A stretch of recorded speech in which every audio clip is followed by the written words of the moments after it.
Welcome back into the Sports Source. This segment brought to you by Safety Systems. For 20 years, the leader in security systems here in East Tennessee has been Safety Systems. Quick install, top-of-the-line equipment, round-the-clock monitoring, and after-hours repair, plus emergency service. Call my friend VFL JJ Surlis and ask him what Safety Systems can do for you in terms of a top-flight security system. They do great work. They've done my house. All right. While Jeremy Pruitt lost a strength coach, Rick Barnes was able to hang on to Kim English. He's only been here 1 year, 31 years old, but he had an opportunity to go after the Southeast Missouri State head basketball coaching job out there. He's from Missouri, played at Missouri, of course, so that would make sense for him to have gone there. He is one of the top up-and-coming coaches in basketball. When he came here last year, we talked about the fact this is a great get in terms of national name. This is one of those guys that people have their eye on. For Rick Barnes, we just talked about how difficult it would be to have to go out and hire somebody. I think for all those reasons, that makes keeping Kim English an even bigger plus right now.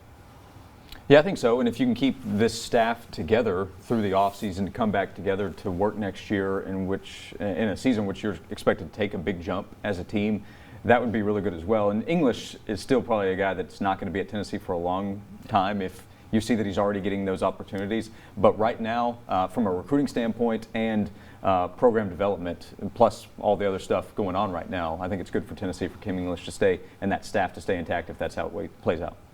Yeah, the continuity part of it is big, especially in this past transition year.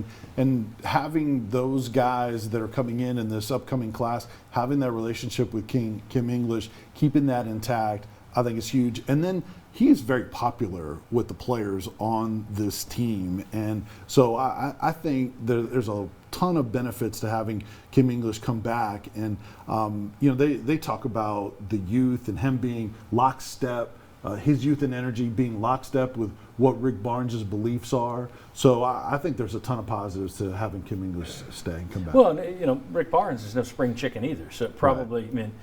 You've got a very young assistant coach, but I think that probably there may be Rick Barnes' daddy and shoulder to lean on, a guy you can really talk to who's closer to your age would be Kim English, you would think, just in terms of how those dynamics usually work. In terms of the coaching staff, lost Rob Lanier last year, which, Lanier was a guy that everyone thought has a good resume, somebody's going to come get him. They did. He went to Georgia State this past year. Do you think Rick Barnes missed Rob Lanier at all this year? And this is an outside looking in, obvious kind of I don't guess anybody has insights to where Rick Barnes called you and said, man, did I miss Rob Lanier? But outside looking in, I do know that he talked at the end of the year about wishing he had done a little bit more substitutions. I wonder if that's something Lanier would have helped him with. I guess my answer is yes, but no. And so shout out to Chuck Cavaleris here for this segment. But yes, because of course, if you don't have Rob Lanier, that's a hit to your staff. He's just so respected as a coach. But no, because I think the season kind of played out the way that it just would have no matter what. With the roster where it was, I think Rick Barnes was still trying to figure out late in the season what he believed in with his players, especially off the bench. And that was up and down all the way throughout. Even the final week, you beat Florida, beat Kentucky, get blown out at home by Auburn. So you're better off with Rob Lanier, I'd say, in any situation. But we still saw Pons and Fulkerson develop the way they did, and I think the staff played a big role in that too. Yeah, I see where Josh is coming from with the yes and no, because I do think that Rick Barnes was well aware of what he had with this team. So probably in the end would have played out the same. But I'm sure he also feels like, hey, maybe this close game, this situation in this ball game, maybe if I had that veteran coach in Rob Lanier kind of steer us through that, he would let Rob Lanier run timeouts when he was here. I don't think I saw him do that very much this season.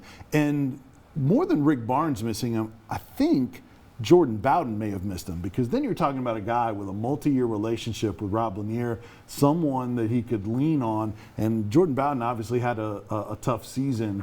I wonder if maybe that's who missed Rob Lanier more so than the team, or impacting games, wins and losses. Interesting. All right. When we come back, we're going to talk about the abbreviated offseason for football. No matter how this shakes out, it's going to be abbreviated one way or the other. It depends on how much it's abbreviated. But who does that benefit who does that hurt? We'll discuss that. Come on back on the Sports Source.